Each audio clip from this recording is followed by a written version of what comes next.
अस्सलामुअलैकुम। Welcome to visual learning centre.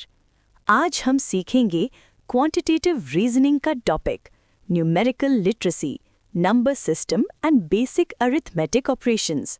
Video को last तक देखना और लाइक और सब्सक्राइब करना मत भूलिएगा। So let's start. चले आज इस बुनियादी निज़ाम के बारे में बात करते हैं जो हमारी पूरी दुनिया को चला रहा है। एक ऐसी चीज़ जिसे हम हर रोज़ इस्तेमाल करते हैं लेकिन शायद ही कभी उस पर गौर किया हो। जी हाँ, हम बात कर रहे हैं नंबर्स की, यानी आदाद की। जरा सोचिए, ये नंबर्स हैं कहाँ कहाँ। फौरन सामने आते हैं हमारे मोबाइल फोन के बैलेंस में। वही तो बताते हैं ना कि हम कितनी देर और बात कर सकते हैं।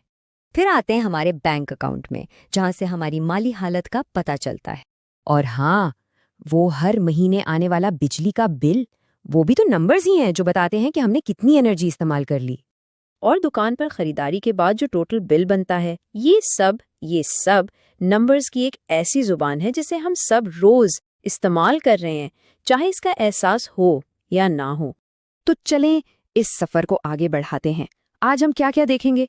सबसे पहले नंबर्स हमारी रोजमर्रा की जिंदगी में कैसे काम करते हैं, फिर इस नंबर सिस्टम को डीकोड करेंगे। इसके बाद हम अपने बेसिक मैथ टूल किट पर नजर डालेंगे, फिर मैथ के कुछ ऐसे रूल्स जो लिखे तो नहीं होते पर होते जरूर हैं, और आखिर में इन सब चीजों को जोड़कर देखेंगे कि ये मिलकर क्या तस्वीर बनाते हैं। ठीक है, तो शुरुआत करते हैं सेक्शन 2 से। नंबर सिस्टम को डिकोड करते हैं। ये वो बुनियादी ढांचा है जो इन सारे नंबरों को, जिन्हें हम रोज देखते हैं, एक मतलब देता है। तो सवाल ये है कि आखिर ये नंबर सिस्टम है क्या चीज़? इसको ना आप नंबर्स की ग्रामर समझ लें। जैसे ग्रामर जुबान को मतलब देती है, वैसे ये सिस्टम बताता है कि अलग अलग किस्म के नंबरों को तरतीब कैसे देनी है, उनकी क्लासिफिकेशन कैसे करनी है और इन्हें सही तरीके से इस्तेमाल कैसे करना है। इसके बगैर तो नंबर्स बस बेमतलब निशान हैं। इस पूरे सिस्टम की जो बुनियाद है ना, वो है नेचुरल नंबर्स। ये वही काउंटिंग नंबर्स हैं, 1, 2, 3 और आगे चलते जाएं। सोचा जाए तो ये वो सबसे पहले नंबर्स हैं जो हम बचपन में सीखते हैं। अब इसमें एक छोटा सा लेकिन बहुत ज़रूरी इजाफा करते हैं। अगर हम इन्हीं नेचुरल नंबर्स में सिर्फ 0 को भी शामिल कर लें तो बस हमें मिल जाता है होल नंबर्स का सेट। और 0 कोई मामूली चीज़ नहीं, ये एक बहुत पावरफुल कॉन्सेप्ट है। ये हमें कुछ नहीं या स्टार्टिंग पॉइंट जैसी चीज़ों को दिखाने में मदद देता है। चलें कहानी को और आगे बढ़ाते हैं। जब हम इन होल नंबर्स में इनके नेगेटिव काउंटरपार्ट्स यानी मनफी अदाद भी जोड़ देते हैं तो हमें मिलते हैं इंटीजर्स। इससे फ़ायदा क्या होता है? फ़ायदा ये है कि हम सिर्फ इजाफे की ही नहीं बल्कि कमी या कर्ज जैसी चीज़ों की भी बात कर सकते हैं। मिसाल के तौर पर, अगर किसी के पास 100 रुपए हैं और उसने 150 खर्च कर दिए तो अब वो 50 रुपए के कर्ज में है, और इस कर्ज को हम -50 से जाहिर करते हैं। ठीक है, तो अब हम नंबरों की अलग अलग टाइप्स को तो जान गए हैं। अब देखते हैं कि इन्हें अपने रोज़मर्रा के कामों में इस्तेमाल कैसे करना है। उसके लिए हमारे पास समझ लें कि 4 बुनियादी औजार या टूल्स हैं। सबसे पहला और सबसे आम टूल है एडिशन, यानी जमा। बिल्कुल सीधा सा काम है इसका, चीज़ों को इकट्ठा करना या मिलाना। जैसे आपने 2 सेब खरीदे, फिर 3 और खरीद लिए, तो कुल मिलाकर कितने हो गए? 5 सेब। ये रोज़मर्रा की ज़िंदगी में जमा का एक बिल्कुल आसान सा इस्तेमाल है। हमारा अगला टूल है सब्ट्रैक्शन यानी तफरीक। इसको आप जमा का उल्ट समझ सकते हैं। इसका काम है फ़र्क मालूम करना या किसी चीज़ को निकाल देना। उसकी भी एक सिंपल सी मिसाल लेते हैं। फ़र्ज़ करें एक बटवे में 500 रुपए हैं और उसमें से 180 रुपए खर्च हो गए, तो बाकी कितने बचे? सीधा सा हिसाब है, 500 - 180 यानी 320 रुपए।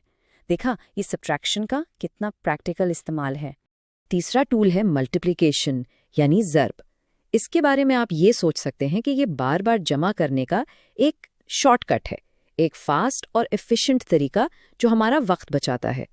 जैसे अगर एक नोटबुक 80 रुपए की है और आपको 5 खरीदनी है, तो आप 80 को 5 बार जमा करने के बजाय सीधा 80 को 5 से मल्टीप्लाई कर दें, फौरन जवाब आ जाएगा 400। और हमारा चौथा और आखिरी बुनियादी टूल है डिवीजन यानी तकसीम। इसका काम है किसी भी चीज़ को बराबर हिस्सों में बांटना। सोचिए, 12 आम हैं और 4 दोस्त हैं। अगर उन्हें बराबर बराबर बांटना है तो हर एक के हिस्से में कितने आएंगे? सिंपल, 12 को 4 से डिवाइड करें। हर दोस्त को मिलेंगे 3 आम। ये जो इंसाफ से बंटवारा है ना, ये डिवीजन की वजह से ही मुमकिन है। आगे बढ़ते हैं अपने सेक्शन 4 की तरफ। मैथ के कुछ अनलिखे असूल।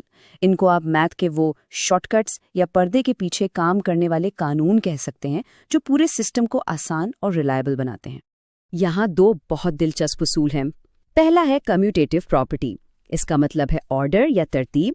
ये कहता है कि जमा और ज़रब में नंबरों की तरतीब बदलने से जवाब पर कोई फर्क नहीं पड़ता। यानी 5 जमा 3 का जवाब भी 8 है और 3 जमा 5 का भी 8 है।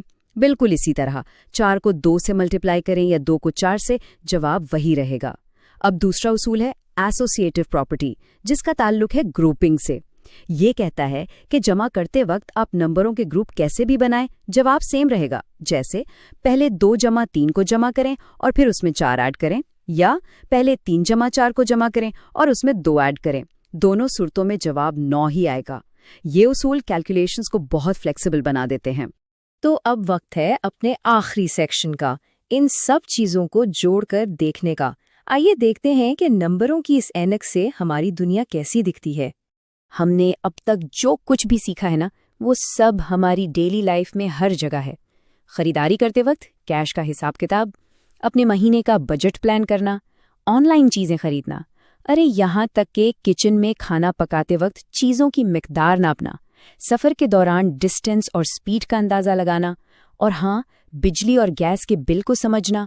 हर जगह यही नंबर सिस्टम चुपचाप अपना काम कर रहा है। तो अब जबकि ये पूरा सिस्टम हमारे सामने खुल चुका है, तो एक सवाल ज़रूर उठता है, इस दुनिया में आखिर और क्या कुछ है जो हमारी नज़रों से छुपकर इन्हीं नंबरों की ज़ुबान पर चल रहा है?